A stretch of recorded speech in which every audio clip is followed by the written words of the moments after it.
असाल ना, मी पण बघा अशी भाजी निवडत आहे. आत्ताच्यासाठी स्वयंपाकासाठी याला तांदूळ कुजऱ्याची भाजी म्हणतात आणि आमच्याकडे तुमच्याकडे काय म्हणतात काय माहीत. बघा ही अशी ही पानं आहेत आणि पावसाळ्यातच जास्त ही भाजी येते. आता तर श्रावण शनिवारी याचा इकडे मानत असतो देवाला नैवेद्य दाखवण्याचा, पण आज आणली तर म्हटलं चला करूया आपण भाजी.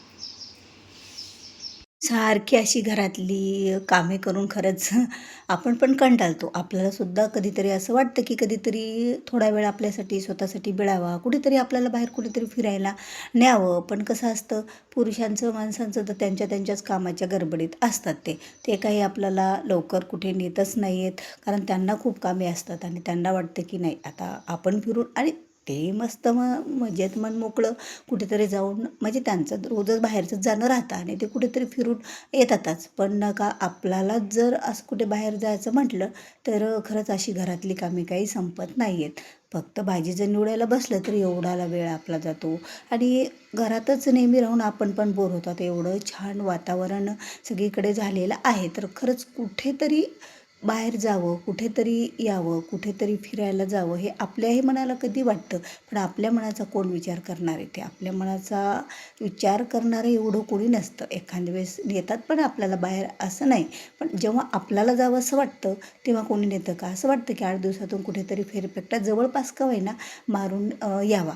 आता बघा इथे बाहेरचं वातावरण एवढं फ्रेश झालं, असं वाटतं की चला बाहेरच जाऊन थोडंसं बसावं. कारण या दिवसामध्ये कसं असतं, ऊनही नसतं आणि पाऊसही नसतं. एक मंद पहाटच्यासारखं वातावरण राहतं आणि त्यावेळेला एवढं मस्त करमतं ना बाहेर आणि छानच वाटतं बघा. जाऊ दे आता हे तर आपले विचार चालूच राहणार आहेत मनामध्ये.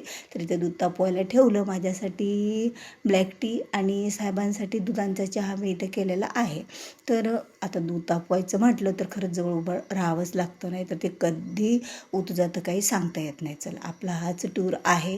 किचन म्हणजे आपला टूर. किचनमधले सगळे कामं जर करायला बसले तर दुपारसुद्धा कधी होते कधी कधी कळत नाही. पूर्ण किचन आवरेपर्यंत देवाच्या नैवेद्यापर्यंत.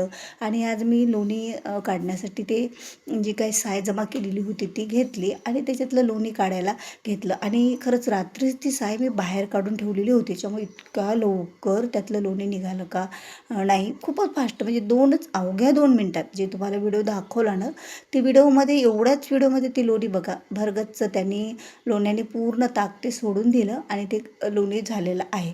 त्यामध्ये थोडंसं पाणी टाकलं आता तर मस्त ते लोणी असं वर येतं. आता थंड पाणी वापरायचं, कारण आपण थंड पाणी इतकं वेळ वापरलेलंच नव्हतं.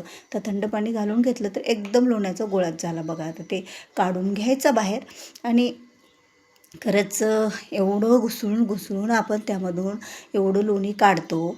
आणि पावसाळा दिवस आहे तरी पण माझं जे काही लोणी मी काही जी ताकातून काढते ते लवकरच निघते बरं का. आणि कधी कधी आपल्या आयुष्यातसुद्धा किती अशा गोष्टी आहेत की आपण त्या गोष्टी आपले स्वप्न पूर्ण होण्यासाठी किती प्रयत्न करत असतो, किती मेहनत घेतो काही काही स्वप्नांसाठी, किती कष्ट करतो. पण कधीकधी त्या स्वप्नांना वेळ लागतच असतो. असं नाही की देव आपल्याकडं दुर्लक्ष करतो. देव आपल्याला योग्य वेळ आल्यानं तर त्या गोष्टी देणारच आहे. असं नाही की ते देणार नाही आहे म्हणून. पण त्यासाठी योग्य वेळ ही यावीच लागते. आपल्याला माहीत असतं नाही, आपल्याला खूप घाईराती देवानं आत्ताच द्यावं, आत्ताच द्यावं. कारण देवासमोर आपण बसतो, देवाची सेवा करतो, पूजा करतो, देवाचं काहीतरी वाचन करतो, तर घरामध्ये काही गोष्टी चांगल्या व्हाव्या असंही आपल्याला वाटतात.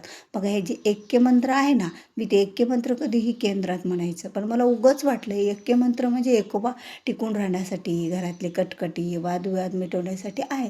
तर चला आपण सुद्धा याचं दररोज घरी एक वेळा वाचन करून घेऊया. आता छोट्या मोठ्या कारणावरून तर प्रत्येकाच्याच घरी वाद होतच असतात, पण काही गोष्टी आपण आधीच जर चांगल्या करून घेतल्या तर खरंच चांगलं असतं. आणि श्रावण महिना बघा, मारवाडी राजपूत ह्या लोकांचा श्रावण महिना तर लागलेला आहे आणि आपला अमावस्यापासून लागतो दीपपूजन झालं की. पण तरी म्हटलं चला म्हणजे या दिवसात कसं महादेवाच्या बेल पण इतका छान कवळा कवळा येतो, नाजूक नाजूक, आणि फुलं तर एवढे येतात आणि तेवढे फुलं देवाला अर्पण करायला खरंच एक आनंदच वाटतो नाही का बरं.